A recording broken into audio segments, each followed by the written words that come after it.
Welcome in, everyone, to our deep dive. Today we're going to be talking about Vanessa Van Edwards' book, CUES.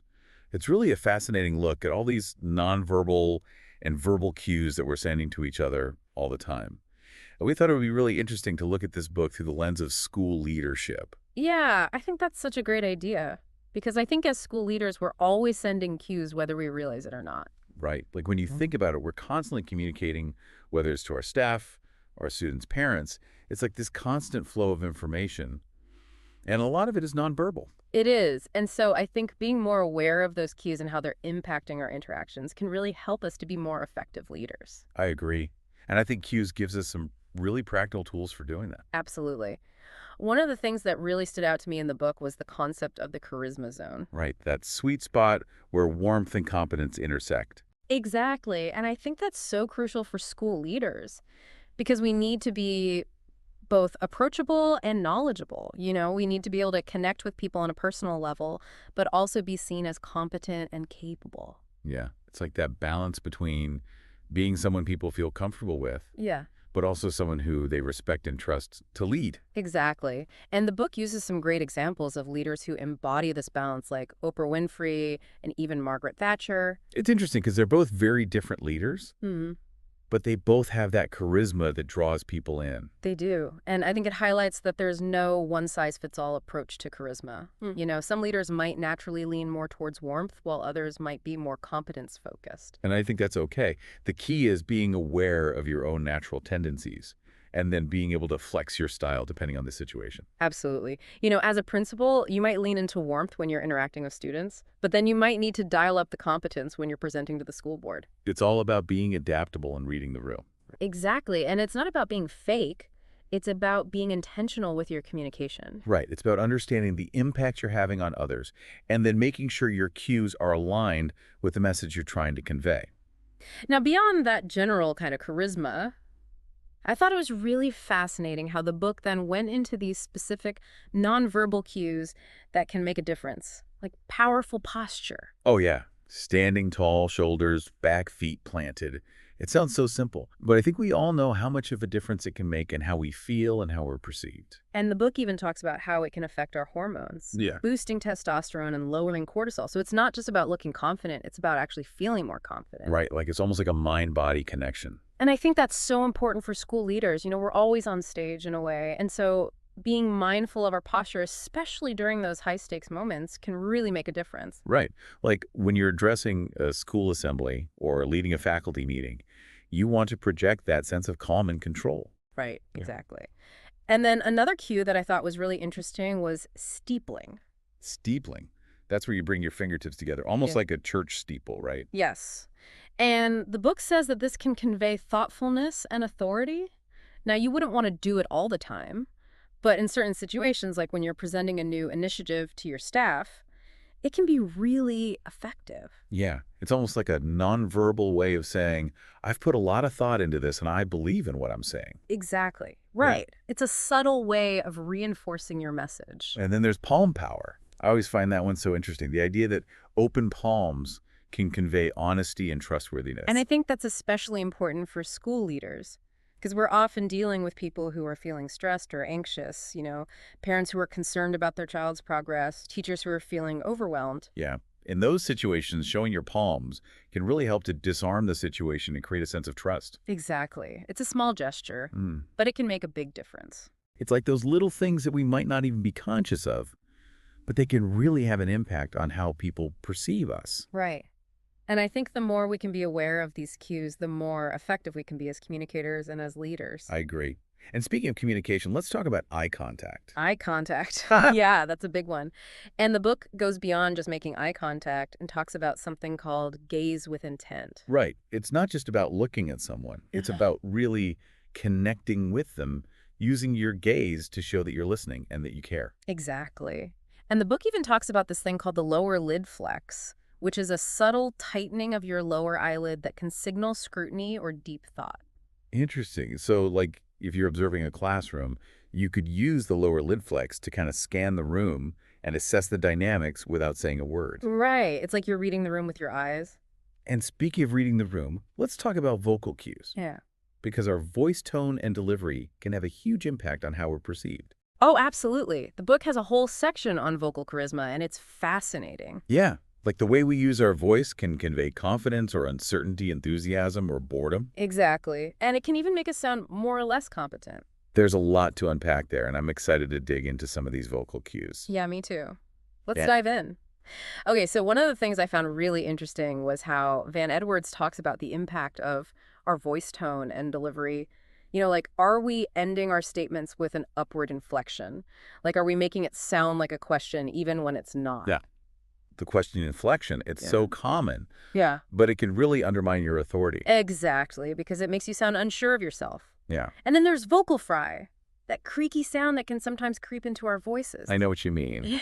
And I've heard that it can make people sound less competent, Yeah. especially in a professional setting. Exactly. And then on the flip side, she talks about the power of the pause. Instead of filling those silences with ums and likes, just embrace the silence. It's so true. I think as school leaders, we're often so used to talking and filling every space, but sometimes that silence can be really powerful. Absolutely. It gives you a chance to collect your thoughts, and it also conveys a sense of confidence and control. Right, it's like you're saying, I'm in charge here. I don't need to rush or fill every second with noise. Exactly. And then moving on from vocal cues, the book also dives into the power of words. Yeah. The words we choose and how we frame things can have such a huge impact on school culture. Absolutely. And there's this fascinating experiment that Van Edwards talks about in the book called the community game versus the Wall Street game. Oh, yeah, I remember that one. Yeah, It's basically the same game, but with different names. And the results were completely different. right. When they called it the community game, people were more likely to cooperate and work together. But when it was called the Wall Street game, it became all about competition. It's kind of scary when you think about it, because it shows how much language can influence our behavior. Exactly. And as school leaders, we need to be really mindful of the language we're using. Hmm. Are we fostering a sense of community, or are we inadvertently creating a Wall Street environment? It's a good question to ask ourselves. Yeah. And it goes beyond just individual words. It's about the overall tone we're setting. Right. Are we emphasizing collaboration or competition, growth mindset or perfectionism? And all of those things are communicated through our words and our actions, Exactly. It's all connected. And then the book also touches on visual cues. which I thought was interesting.